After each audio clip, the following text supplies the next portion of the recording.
I'm the state coordinator for outreach and communications for the Farm Service Agency. I'm also in charge of beginning farmer and rancher initiatives in the state of Oklahoma, as well as tribal resources. And so kind of whatever you guys need for learning opportunities or anything of that stuff, you guys can come to me and I'm happy to answer any of your questions. A little bit about me real quickly. I work in Stillwater. I live in western Oklahoma. I grew up in Arizona.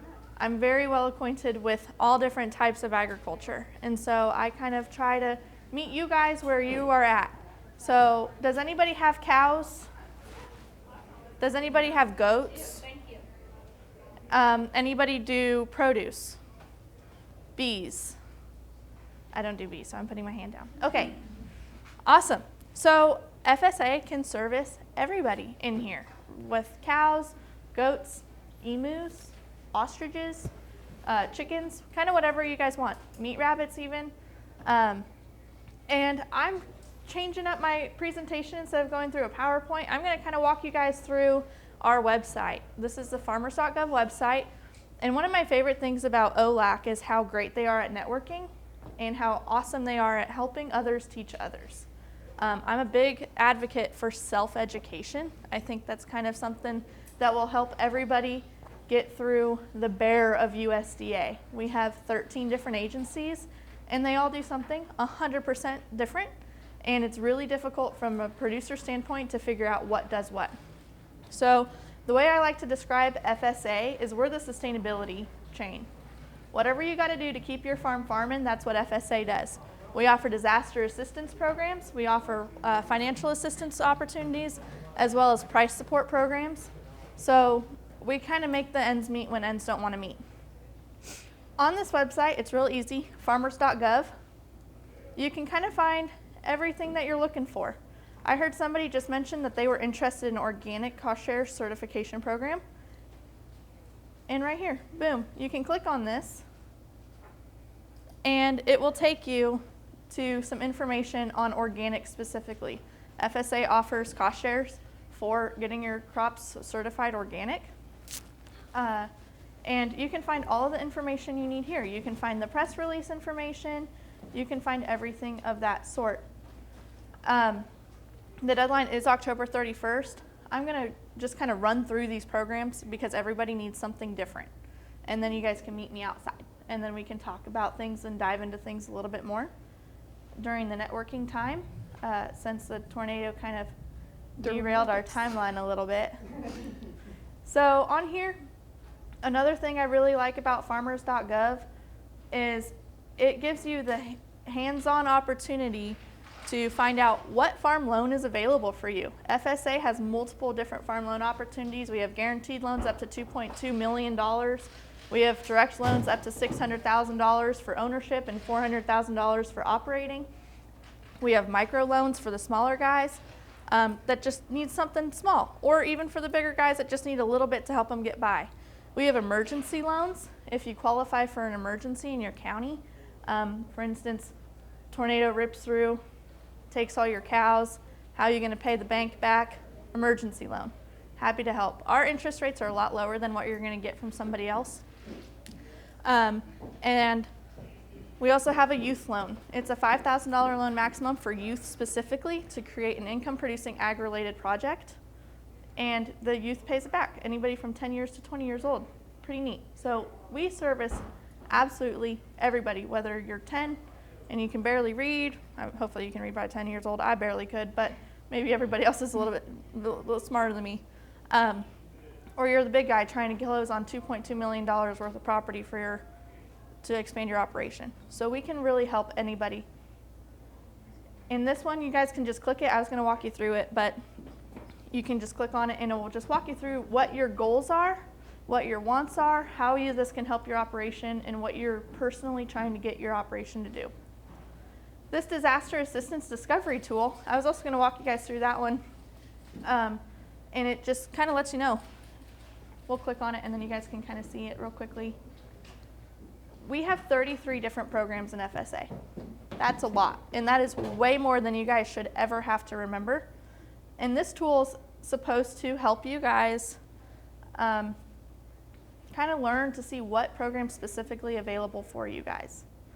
We're just going to say today, hypothetically speaking, there was a tornado that touched down and it ripped all your fences out and ruined your property, laid down all your wheat, stuff of that. So you can just click on what happened.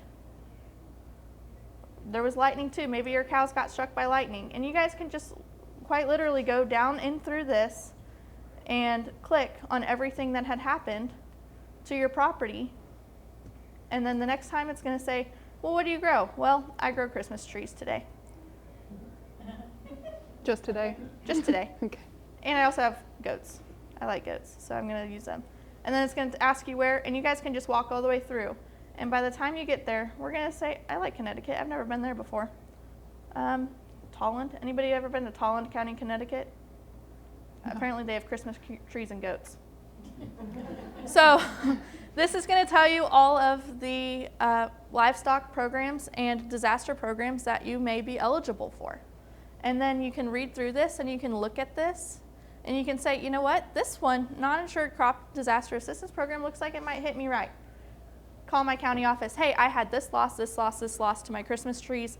I need some help. And then they'll be like, I heard about this. And that will help start the conversation with your county office to kind of get things going and help you guys navigate through all of that. Does anybody have any quick questions on, I'm flying through this. So, and I talk really fast anyways. Sweet. So now you can even go down here. How do I start a farm? I'm an underserved producer. How does this benefit me? Why don't you describe what an underserved producer is? Underserved producer is if you are Native American, African American, Pacific Islander, Asian American, a woman, or if you've been a producer for less than 10 years, beginning farmers and ranchers, if you're a veteran. Also, if you're limited resource. So there's a lot of options here. And then, I'm sorry? Like if you're on assistance programs, like Sooner Care, SNAP. Yeah. Yeah. So if you guys, that should follow under through the limited resource. Sorry. So limited resource is if you make less, or if you're less than the median income of your county, or if you are on different assistance programs on your day-to-day life. And then down here, this is my favorite part, is this little Ask the Expert or Fridays on the Farm. This is kind of our Farmers on the blog or farmers.gov blog.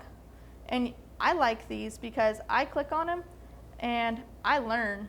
And you can read through these and see what other people are doing in different parts of the country that you can implement some of those practices into your own operation. I've never seen lettuce be grown in tubes like that. I think that's neat. So I think I'm going to try to do that this summer. I'm not a produce guy.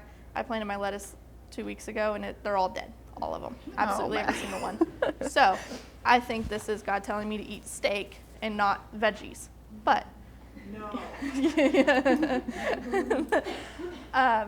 So I like going through here and just seeing what other people do, understanding what programs did this person do in order to get this. How do I get more information on what she's done? And then when you go here, read more. The tornado must have knocked out our Wi-Fi. You can come through and you can see everything. I'm a honeybee guy. I want to know more on honeybees.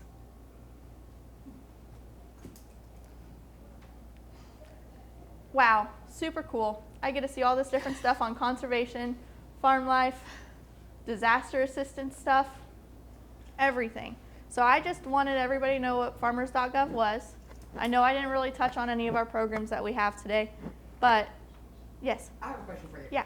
So whenever somebody comes to this website and they're searching for something they're looking for, is it going to put us to you? Is it going to put us to the person within our county that we need? Is it? I mean, how is that actually? How does that work? Because I see there's a lot of opportunity and a lot of programs and things here that a lot of us could probably utilize.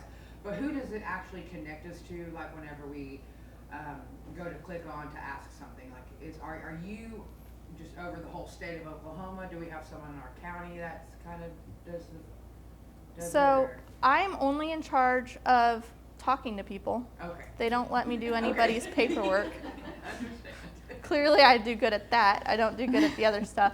Anyways, Oh, find your local shop. Okay, yep, there's so a you can spot just find on your the local website service center. you can do. So Okay. you guys are welcome to call me with problems. Please, Please don't do it at 4:30 in the afternoon, please. I have a time limit. I don't like hearing complaints to end my day. I'm kidding. Call me whenever you have a problem. I always have my phone on, so even if it's at 9 o'clock at night and you guys are not able to sleep, I don't know who guys sleep at 9 o'clock, but if you guys aren't able to sleep at 9 o'clock and you want to talk to somebody about it, I'll probably answer you. However, I'm kind of the troubleshooter. If you guys have any problems, if you're not really getting the answer that you want and you need a little bit of assistance or need a little bit of help, a little bit of extra navigation, that's what I'm for.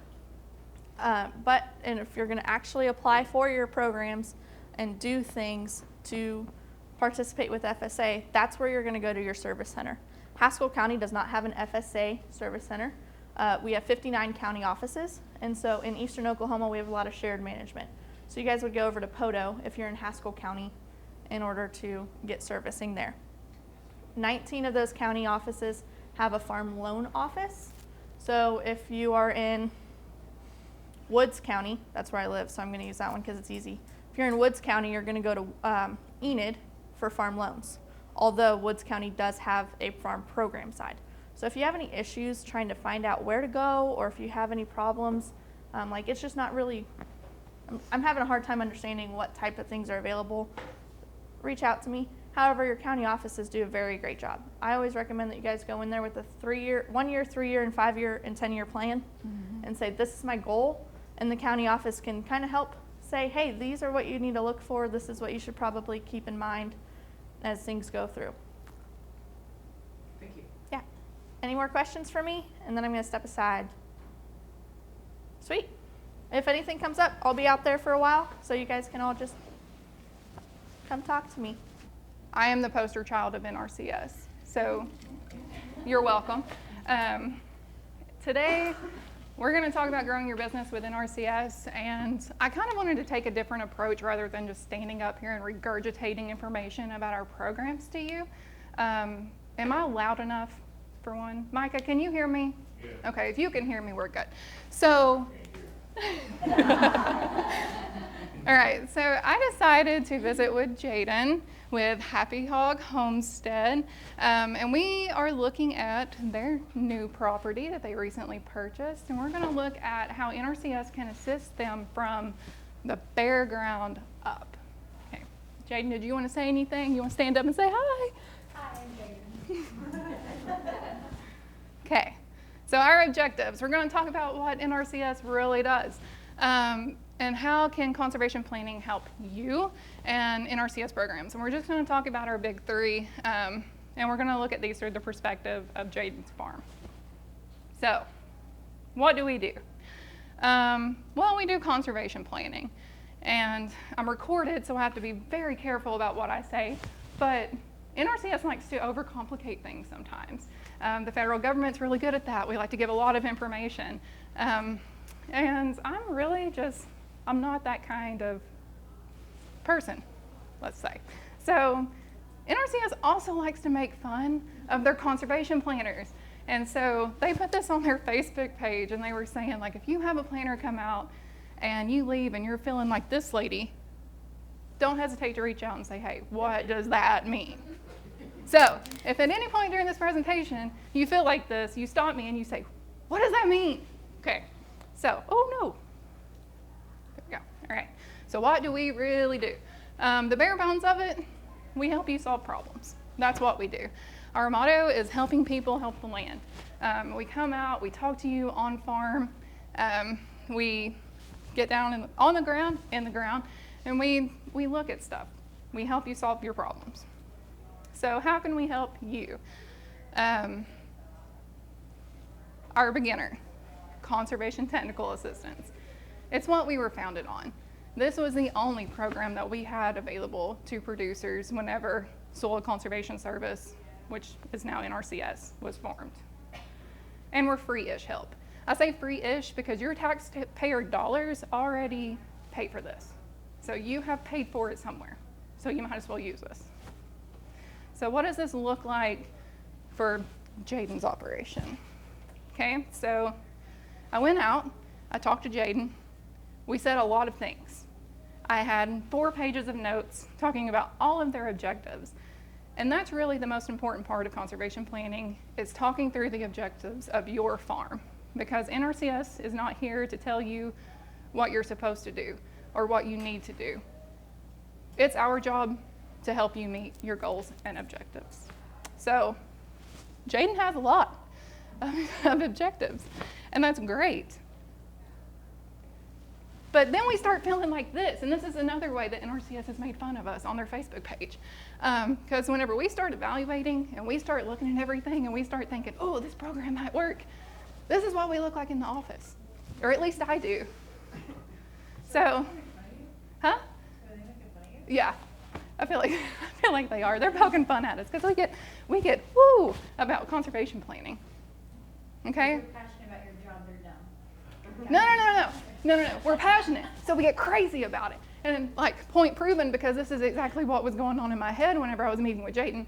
I started making this mind map because I was like, I'm going to do a really cute bubble chart, and I'm going to show, like, if you want to do this objective, then I'm going to ask you these questions, and then we're going to go to these conservation practices. Wow. I couldn't finish this. It has so many lines over it, so just know, like, with conservation planning, that's what's going on in the back of our minds, because we're trying to find every possible avenue for you to be able to meet your objectives. Okay, so with that, in the office, and you can actually pull all this up on your personal cell phone device. It's through Web Soil Survey. I prefer to use it just because it works better than our planning tools that we have to use. And it gives you a brief description of what your soils look like. Like, what can you expect? So most of this farm is pretty good. You've got silt loam. That's great. It's wonderful. You don't have very steep slopes. Looking good. Where did you say you could find that? Web Soil Survey. Web Soil Survey. Web Soil Survey. I have a pamphlet for it on my table outside. I also have a QR code on my cards, and it will actually take you from there to Web Soil Survey, but there's also a YouTube video linked in there too that explains you how to navigate that website. Okay, so another thing as conservation planners that we're going to look at is historical imagery. And this is one of our most important tools, I feel like, because I can see this used to be a hog farm. There was a lagoon. It's filled in now. We saw that on the past pictures. But we can see that there's consistently been wet spots in this field. So whenever we start looking at grazing and grazing plans, do we want to avoid those areas? Do we want to potentially use those as wildlife habitat areas? So, okay, and then the other part of this is whenever we meet with you in the field, I've already touched on this, we're going to take some resource inventory. We're going to see what kind of forage you have. We're going to weigh that forage and see what the production is. That way we can help you, in this instance, with prescribed grazing. So Jaden doesn't have sheep out there yet. She wants to have sheep out there, but if I can tell her what her land can support and she buys that amount of sheep, she's already set up for success. And then we might also walk out there and say, what are you doing? What is this? What's going on? Or we might go out there and we might stand in the middle of a bunch of chickens and point at a conservation plan. Okay, so we might also look at some soil tests. Like if you've had your soil tested, I highly recommend that you do this. That way we can see like what our baseline is. Do we need to adopt some nutrient management? You might also look at your compost test and see, are you over applying? Are you under applying? How can we get that balance there? And then another part of this too is we look at designs. This is a micro irrigation design that our engineer in the East Zone designed. And that's kind of a rough picture of what a grazing plan would look like. So we would say you might want to break your field up into 4 different paddocks and move everything around. Okay, so then it spits out whenever we do all this in our planning stuff, we get a conservation plan. A conservation plan is your roadmap to success. And we have, yeah. And then we get some pretty fancy maps out of our system if it works. Okay, so why is this important? Because knowledge, information leads to positive conservation decisions. Okay, oftentimes conservation leads to lower input production, and then production leads to money, and then money means you're growing your business. You're doing well, you're making it. So to take that a step further, we look at our first financial assistance program, which is Environmental Quality Incentives Program, EQIP for short, because we love to talk in acronyms. So how could we help Happy Hog Homestead with EQIP? So let's say, Jaden, you decided that your first steps of this, you're gonna get the sheep because you have really good perimeter fencing out there. You started your pumpkin patch and your corn maze. See, I was getting delirious. I started drawing little shapes on my maps. We're gonna say swine herd's gonna go here. We have a market garden, cut flowers. We're gonna convert the old swine barn into poultry production. Okay, so from there, we're gonna do the same process, except we're gonna start seeing which conservation practices we could potentially cost share on, pay for, to be able to improve the farm. So, what makes EQIP a good fit? The eligibility is three-legged stool. I'm gonna have Maddie tell you about applicant eligibility because a lot of that is actually handled through FSA. It's also land eligibility. So like, is the land that you are currently on eligible for USDA programs? So like, are you following 1985 Farm Bill, which means that you haven't converted a wetland? Is it actually agricultural land? So we look at that stuff. And then we also look at, are we addressing a resource concern? But before we get there, Maddie's gonna tell you about land or applicant eligibility. Like I will say, I'll just add while y'all are switching, we wouldn't have been able to get a loan from FSA if that lagoon was not filled. That was one thing that we had to prove, that the lagoon was filled, that was not an environmental hazard, so we could move on with our application process. Nice. Yeah. Okay. Farm numbers seem very scary. And I know a lot of people kind of hear, how do I get my FSA registered, or how do I get my FSA? How do I get my land registered with FSA? And it's very, very simple. You need a deed, lease, or other legal proof of operation of the land. If you're in an urban area, we request a plat map, not required, but it's easier. And you walk in your county office and you say, here you go, I want a farm number. And the county office plugs it in, does their stuff, and then they give you a farm number. This farm number means nothing to you, I promise. It's just how we label you in the system. It's how our things talk. It's how NRCS computers talk to FSA computers. It really means nothing to you guys, okay? But do you need to know it? No. You don't need it, no, Is it the same thing as a farmer's number? no. No. Two different things. You don't need to know it. I don't know mine. I have no idea what my farm number is. But I am still eligible to participate in the programs. It is really, I just needed a deed, a lease, and then we'll have you fill out a couple of forms. So in my case, I leased my land, so I had a lease, and I just said, this is it. I gave them a map of where it was. I didn't have a plat map. I just opened up Google, took a screenshot of my phone, and sent her an email. And I said, this is it. She was able to draw it out. Super, super easy. Okay, and you don't need it in your head. You don't need to walk in and be like, hey, I'm FSA. I'm number 14438. Can you please give me my program information, please? No, you don't need any of that stuff. So just having a farm number makes you eligible for this? So not just the farm number. it's how you're eligible to begin your participation with USDA. No. Any questions? So another side of that eligibility is financial eligibility, No, you where don't have to be FSA will tax also exempt. take So an they adjusted oper- gross they income operate very form individually. that pretty So much if I states that remember, you make less than it's just an $900,000 a year. If you make over that, you're not eligible for 100% USDA It's just how benefits. you're put in the system. It's just how you're filed, stuff like that. Your tax exempt number, when you apply for your tax 900,000. exemption, if you don't already have it, Yeah. it's really, really easy to just say, I have an I'm an FSA. Meredith There's is nothing to ask for your FSA number and your tax exemption, but they're not the same at all. Yeah, I'm just wondering if I should get that tax exempt for I myself. recommend it. I mean, I am tax exempt. the deal with I'm not really sure what the deal with that was on FSA side. I don't know if was it liability. For a few reasons. It makes my pickup easy, like it makes my pickup registration cheaper. And I'm all for that. So it's only $50 to get my pickup registered. So I don't know the history of that. Or whatever the proper terminology is. I mean, I just try. That's a good idea. Okay.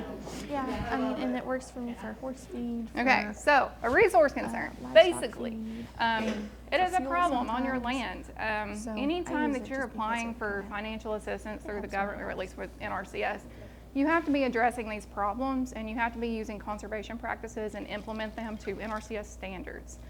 And that's just, it's an agreement between both of us that we're going to do what's best with taxpayer dollars on the land. Okay. So we're going to enter the brain map back in here. So whenever we're looking at this, all of the things that are in yellow are potential conservation practices that could be cost shared on. Okay. And how we got there, we looked at client objectives. I asked questions which are in white, which led me to which conservation practices are the best fit. Okay, so another hand-drawn map.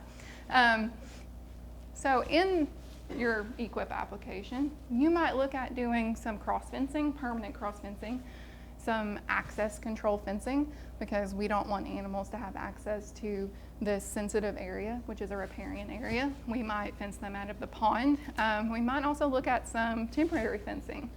If you're wanting to move sheep daily, because it's better for their health, keeps them away from pests. 40.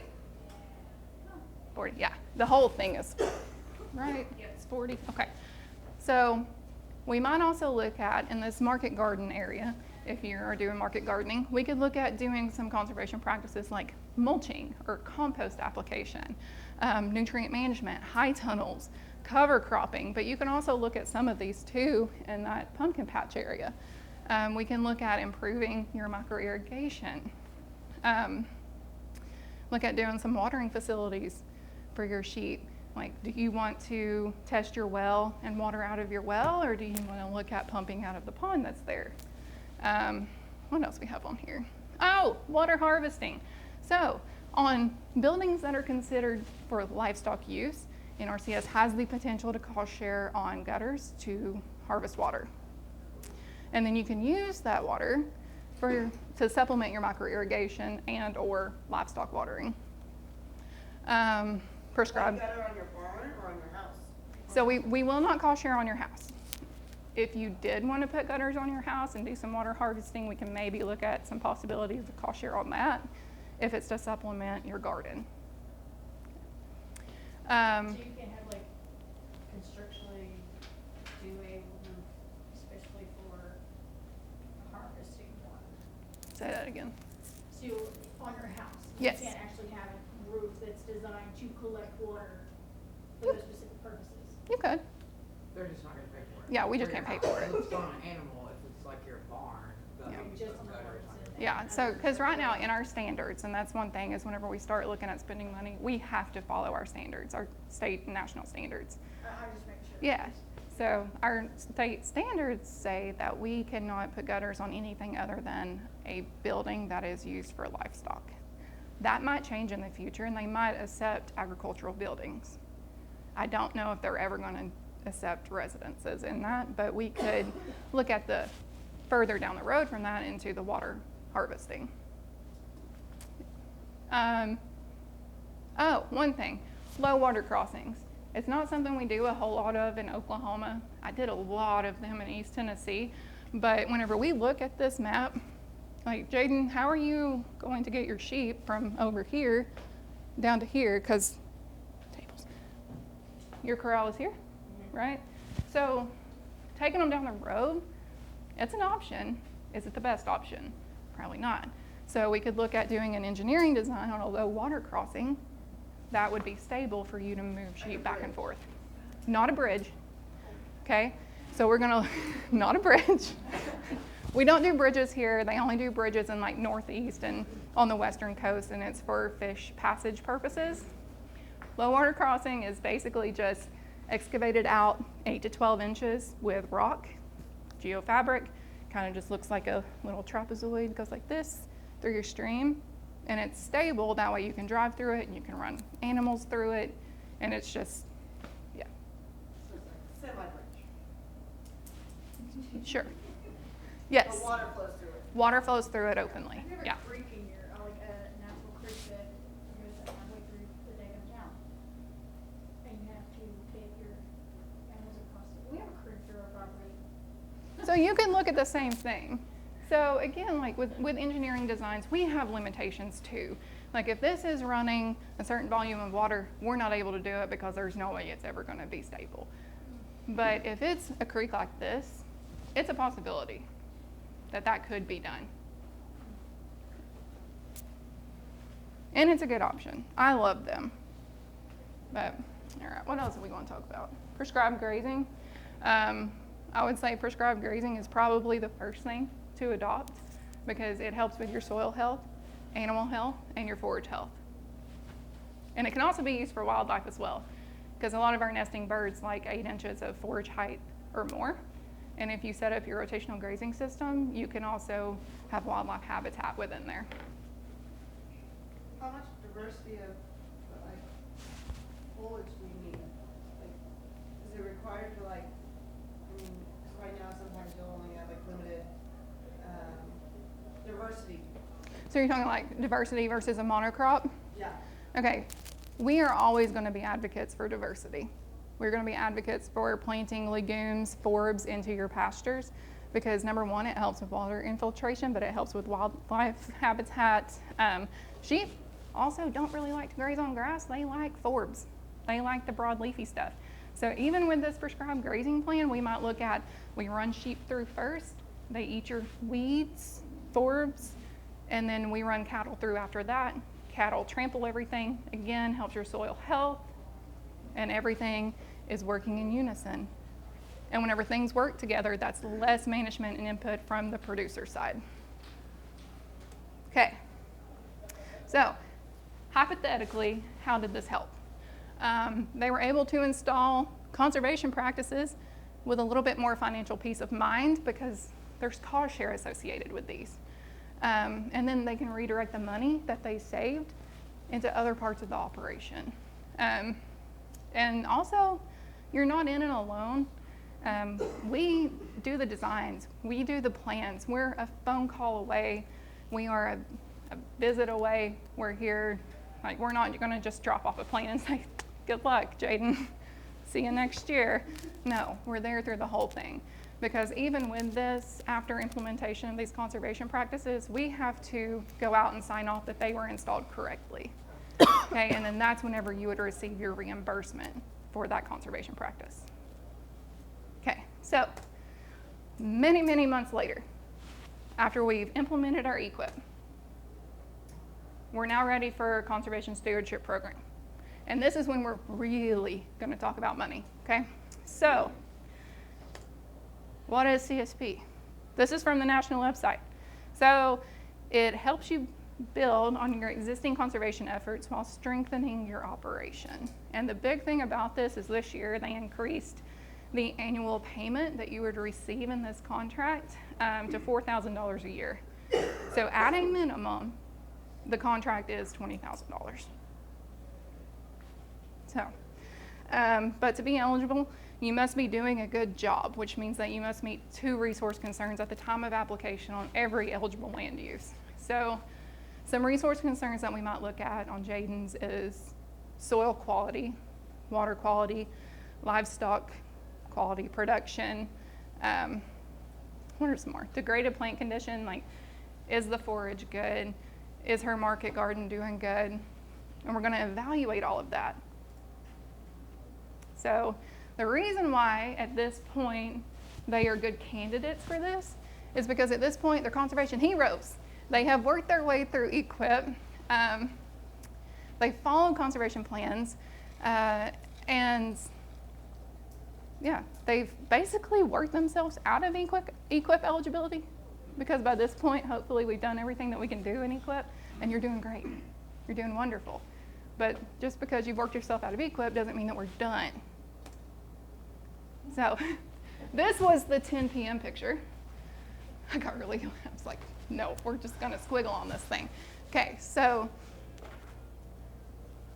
they could look at potentially enhancing their nutrient management on the farm, doing some advanced cover cropping. So doing like multiple species of cover crops to help improve soil quality and help with some break and pest cycles.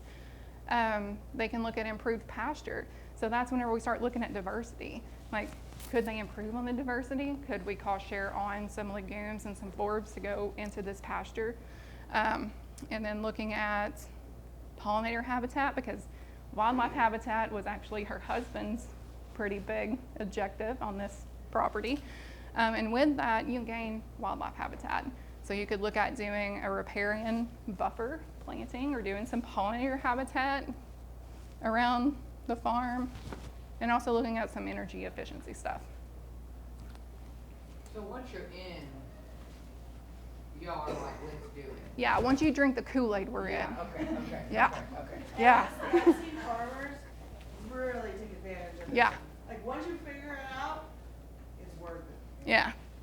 And I am most certainly not a gatekeeper. I will answer any question, and I'm going to give you the most honest answer I can give you. And I really hope that every single field office employee that you guys work with is the same, because we're here to work for you. That was my next question, was, again, same with hers, is like, I know Jay was blessed with your presence, but will you be the one that comes out, each field office has a different person that comes out and does it, or will we just be done with you? Okay, so kind of like the same deal as what Maddie showed you, we have different service centers. Okay. So you will work more closely with your local field staff. Okay, but I'm also going to be the one that's helping Jayden, because I'm the I didn't even introduce myself. Hey, I'm Mary. I'm the urban conservationist for the state of Oklahoma, which means that I work with small scale producers. So a lot of our field office staff, they are very well versed in large animal management and like. See, I'm on the same level as her. Yeah. We're small fries. So they're really good at knowing that side of things, and that's great, because I don't understand that side of things. That's not my background. That's not my history. So they might call me and say, hey, Mary, can you come down and help me with this conservation plan? So yeah, there is a potential that I would be working with you. And if your NRCS county officer pretty much does blow you off, or says they go to your farm like, I don't know how to help you, you need to reach out to Mary.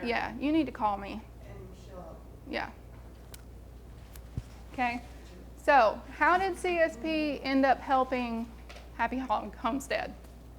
They increased their already great efforts by adopting a few enhancements to just reach that next level of conservation. And they used that annual payment for whatever the heck they wanted to on that farm, whatever they needed it for. That's what it's for. That's what it goes to. Okay, so takeaways from this. I think I'm actually going to make it in time for lunch. I got 2 minutes. Okay, so. Lunch has no right. Oh, okay. Okay. It didn't get blown away, did it? They're on their way, I think. Okay, so it did not blow away? It did not blow away. Okay, that's good. They just got away. That's good. Okay, so put conservation first. If you work hand in hand with conservation, most likely you're going to have lower inputs, and that's what we would all like to have. Work with us. Some of us are great. You're great. No, all of us are great. So utilize our programs if they're a good fit for you. And I will also say, we get an allotment of money for programs, and we go through a ranking process with every application that's submitted. you may or you may not get picked up in the year that you apply for funding. And if you don't let it dishearten you. Keep applying. I know the next few years we are inundated with money from Inflation Reduction Act. So there is a good chance. I'm not saying that you definitely will, but there's a good chance. So And your county has a set pot of money. yeah. Then there's special pot of money for non-traditional agriculture / urban ag. So if you're like a specialty crop, there's an extra, like your county officer, they should help you because they're not in their county money, they're on this, you know. I think that's, well, I think as a whole, a lot of people just actually don't understand the resources that we have available to us. Like, Right. For me, for example, I'm first generation farmer, only been in it 3 years. I mean, I'm over here like, what, I can get a high title? Are you kidding me? Like, Yeah. I mean, this 3 years ago, you know? Yeah. I mean, and so people just don't know. If you want to talk to somebody with some real frustration about that, Miss Carrie over here that now works for NRCS, yeah. She is the poster child for urban agriculture too. What? So we had a farm, we did, basically organic veg, the Winnie farm for 5 years. My first experience with NRCS was not good. I met my boss now at a conference that OLAC put on, and I walked up to the table and said, I need somebody to explain I'm not gonna say the word I said, that is happening with your county office in my farm right now. So it was very, not great, first impression. But I'm kind of that grabbing bull by the horns. You guys are an ag, you know, like you have to take charge. I, just like you, I had no ag experience. FSA office was wonderful. I was the very first urban farm they'd ever done a small farm loan, like a beginning farm loan. They had no idea that they were great because they were like, oh, tell us what great, we can find information. But yeah, ask questions. If you don't think the answer you're getting sounds right or you don't like the answer you're getting, these two women right here are amazing. My boss, Gilbert, is the beginning, new and beginning, farm. Farmers and outreach- ranchers. Farmers and ranchers, sorry, thank you. Coordinator, so you can call him Gilbert Guerrero at the state office. But they will make sure that the answers you're given can be stuff. Did you get what you wanted? I did. Oh, it is beautiful. Did you get what you wanted? Beautiful high tunnel. It's a marriage tester to put one of those things up, so. I've heard that. No, yeah, so, but the state office, clearly I'm an employee now, so they made nice. Do you still do it? Do you still have your, We actually sold, for some reasons, it was amazing, but just because couldn't keep it up, so, some other reasons, family health stuff, so I quit and got a phone call saying, hey, I'm a part of that, would you like a job? So, yeah, she's right there, there's programs, Maddie's, the FSA, the loans, the organic transition, practices and the cost shares make that very accessible to do, so there's something for everybody. Yeah. And I think one more thing is that you'll hear the term urban ag, and what we've heard with OLAC, we've seen a lot of people that are like, well, I'm in Stigler, Oklahoma. Am I really urban ag?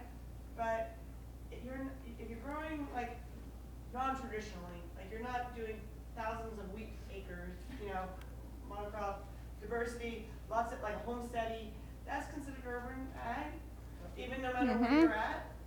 So I just want to make sure everybody understands that. Sometimes I think we have a lot of people like Southeast Oklahoma, some of our other Western Oklahoma, they don't identify as an urban ag producer. They're like, I'm in rural Oklahoma, but it's about acreage. It's about Well, diversity. she will tell you our 20 foot by 20 foot will qualify you for NRCS grants. Wow. Mhm. Yeah. That's a very small space. So you can be in your backyard and you're eligible. Our plan was only having like 6 to 7 acres to start. Yeah. And then like, Yeah. go from there, but we wanted to start on small. I didn't even realize that you could go that small. No, you can go small. And I thought you at least needed, at least like 3 acres. And I was like, well, we have like 7 that we want to like start Mhm. with, our urban garden plus homesteading and everything with the pigs and the goats and stuff. I didn't even know that you could. Our urban garden, our last year was 3/4 of an acre and we were doing 6 figures in revenue.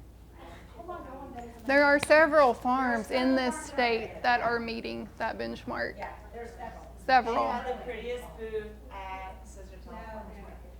There's There's a lot of people like So reach out there. There's My profile pic. Yeah. Yes, I want to see pictures. Okay. You know, So- you've seen that, right? Their program, the OLAC program is the, OLAC, right, their website.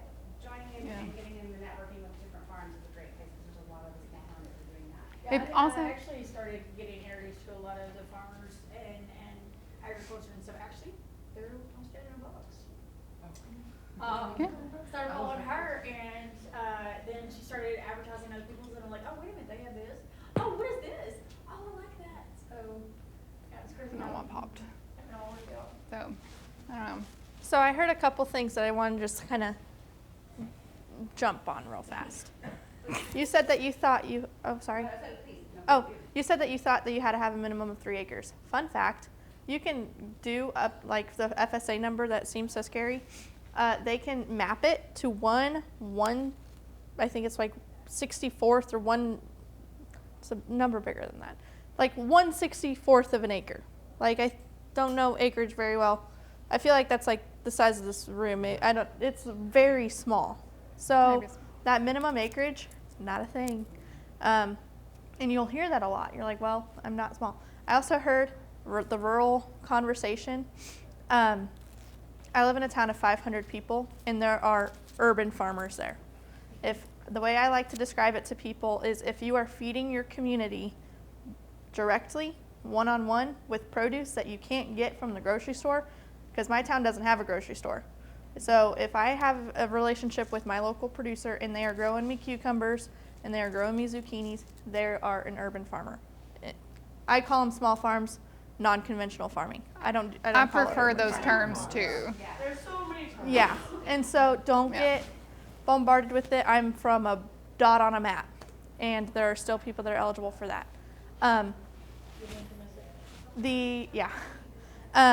Gov delivery. I heard you guys say that it's so hard to hear about the bears. I got it. I know it's a maze, and I don't think that there's an end. I don't think there's an exit. I'm still walking through it, and I'm still bumping into different walls and getting lost. And I work here, and I've been working here for 4 years, and I've only had this one job, and my job has been to find out programs for farmers, and I still don't know them all. There's a lot. You guys can sign up for our Gov delivery, and you'll get monthly emails, monthly text messages from the state office, as well as from your county office. And that'll give you some sign-up deadlines. That'll give you guys some information on if there's a disaster. It'll remind you to kind of look up these disaster programs, loan updates, anything of that sort. So it's called Gov Delivery on the farmers.gov. Scroll all the way down to the bottom, and then you can click subscribe. I also recommend that you guys log on and you can subscribe to your county. I also recommend that you guys subscribe to the news releases. The news releases, in my opinion, are more important than the newsletter that you get. They have like timely information. You'll get it all. It'll give you all the links. You'll know exactly when things are available and things of that sort. I'm also in the process right now of redoing the state NRCS website. So bear with us. I walked into a hornet's nest. I'm not mine. So I walked in it. It's a federal website, and each state has their own page. So I'm limited on what I can change, but I'm trying to make it more navigable from a consumer standpoint, in terms of how to find the information on different programs versus just what the departments are. Yeah, a lot of these websites, I feel like they have dummies for manual. We're looking at it. We want to create fact sheets that guide people through the website. That was one of our. Yeah, Gov delivery. we need it. We need it. Gov delivery. GOV delivery. Yeah, Gov delivery. Okay. Like, Is there a link on the farmers.gov? yeah, if you're on your phone, that's the easiest. I mean, you could probably do it on your computer too, but everybody has their phone right now. You go on farmers.gov, scroll all the way down to the bottom, and you'll see a little after all that other like contact, all the like funky links that nobody cares about. You'll see a green button that says subscribe now with an exclamation point. Click it. So it's great because Maddie and I alternate doing those every month. Maybe don't do what I just said. And we'll have a calendar on there, so we'll post like, we had the OLAC event, this event here, we'll have events, all kinds of agri events across the state on there. You're on this page. that you can look at. Yep. And So then no, it's yep. just- Go to it's farmers. just Go to farmers.gov. ones from your county, and they're not, we will not blast you with stuff, we usually only send out like 2 texts Or you can even just do it on my phone if you wanted to. Yep. And then, all right, scroll all the way down the bottom. Okay. Do y'all have any questions for me? Subscribe. I will give you my card. Give you my card. Just don't call the cell phone number because I'm really terrible at charging that phone. I am too ADHD to keep up with 2 phones. Yeah, yeah. I'm not looking for money, I just need direction. Micah! Absolutely. Another thing that I recommend looking into as well is OSU Extension, and they'll help provide you some other information. So it gets a little tricky because you can't really say you should grow cucumbers right here, or you should grow So rock No. and triticale. Whatever. We No. can't really say that. there's caveats to that. So like if you're a new So, and beginning if you- farmer, Grow potatoes. like that's within your 10 years of doing a Schedule F I get you. to be considered a Mama led a beginning story, farmer. There's also payment limitations in every single farm bill. So if you're applying for USDA programs, you may I would not be like able this to to be receive more, more than $240,000. So the way, like I said, FSA is So about I don't know what this sustainability, new farm bill is and going to look RCSD like. is about efficiency. but- How do I make this land as efficient as possible? Because everybody can get out there with a hoe and rake it and put some potatoes in the ground, but how do I make it great? That's what I'm looking for. I know you can work with FSA and RCS forever. Yeah, yeah.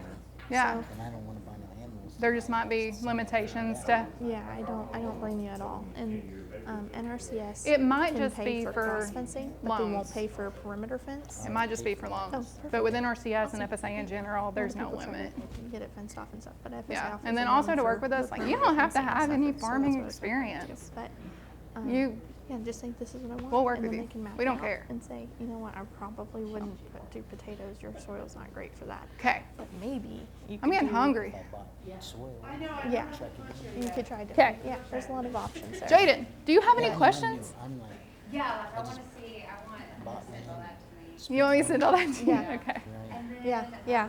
And I saw this on Facebook and I'm like, I'll check it So I guess like what? And this is a great community too because a lot of people have a lot of really innovative ideas, and they have a lot of really great resources. Okay. Like for instance, Oklahoma Department of Ag, they have a $10,000 Yeah. loan, but it's interest free, so it's technically a grant. you know? And I know you got to pay it off, or whatever. But there's a lot of different Yeah. things and nuances that you can do Yeah. to help If that's your with stuff. if that's your ODOT goal, might have different then yeah, resources. we can work with that. For you to help direct you and help you make a farm plan. out. Yeah, and that's exactly, that's what I need. Yes. I mean, I bought a tractor, a brand new tractor, So we call hayland Mm-hmm. cropland but it's not big enough. on our side of things. FSA, I'm not sure. I don't know much about Yeah. their programs, but for us and for our land uses, we would consider hay a crop. It would just be a perennial crop. Where are you located? You know what Tallahassee is at? You know what Reeves is at? No. Okay. Kokomo's at? Yes. I live about 30 miles north of Kokomo. Okay. Okay. All right. Yeah. I live in the Fort County, Yeah. Okay. and right on the. You got timber? Do you have a forest Yeah. management plan? I definitely think working with Okay. OSU Extension will help a lot too. But the Kiamichi Technical Center, Yeah. So we have a forester getting- on staff. yeah. He they'll be actually able to used help to you be out in too. this They area, have a but then he was so program good, he got to go specifically to the for state. designing farms. But I for farm still think he plans for services all this the- area. It's all the nitty. Still this area. No, it's not So- user friendly at all. Yeah, so Get, that's what let's get him to write you a Yeah. forest management plan because he can come out, he can look at that. He can give you a list of practices that you can utilize to help improve Let me that. see. Let me get the And then that contact makes you- information. I Yeah, don't know how quickly he'll 'cause he'll- reply. Let me get yeah. the contact So information directly he for the can go person several that the different county ways with office that works too. with. He can look at And your how wildlife to- habitat if that's your goal, but if you're looking at I production and harvesting that forest crop, he can also look at it that way too. Because that plan is also going to be catered to your specific goals. Yeah. So like, okay, let's say I want to buy seeds Okay. because I don't have a seeder for my tractor. Okay. Like, is there like a seeder guy you can pay to have Okay. do that? Because it's not like I would need that piece of equipment. I mean, like, where do you go rent stuff? Okay. You know, like, Does that make sense? Like, So even I'll give you my card too, and I can get you in contact with, I think it's Cleon Bradford is over McIntosh in a County. big city, I can Do just y'all know go to him? Have you John met Deere with and I him? can rent it, but Bradford? it's like, they're not gonna truck things out. Oh, okay. Like, I need to Oh, get I'm sorry. I thought you guys were together. We are. Oh, okay. We just don't live in the same town. Okay, so Cleon's going to be your What tribe contact. are you affiliated Yeah. with? combination of Okay, yeah. Yeah. There's a lot of opportunities that Yeah. you would be eligible for. Yeah, I was gonna So- say, You have my card, I'm just 100% disabled from the army. Yeah. I mean, like, I have a lot of things going towards me. yeah. For me, you know, I just don't have any direction. My neighbors, they just have their hundreds of cows. and Yeah. acres. Yeah. Yeah. That's all I'm looking for is just. Let me do some research real quickly. I'm gonna do some research on we So have a new, we'll look at all of that. on just some resources that you can go to ask and kind of get you some individuals that might be able to help you spiral down to what you need. They your watch. conservation district. So that's some one thing in conservation Oklahoma, districts especially do because we offer, have dispersive soils in some places, is that they don't hold as well. equipment rental. So there might be a little bit more but I don't know elevated what the equipment is out there, and I designs don't to know put if those they in have what place you to make need. them hold. But let me get you some contacts. And We then don't can like to kinda go from actually there use and tin see what horns. we can- You will lose a tin horn and just faster start than anything. and just start. You might have to go down some rabbit holes and just start nose diving, but Yeah. I'm not super rich, but I have enough time to. Yeah, because like with tin horns, if you do have a big rain event, you have all of this massive water, wish. and it goes to one small when can I space. retire? Yeah. Like, I'm waiting Yes. Yeah. So we lose those faster than I anything. just, I don't have any direction to go. If it's real estate, I'm all about getting into it. This one. Contact me. Just contact me. What county are you in? I love it where I live in together to have my own. Is Adair north? Yeah. That's my thing is I'm like, so like I said, I live in a very rural place.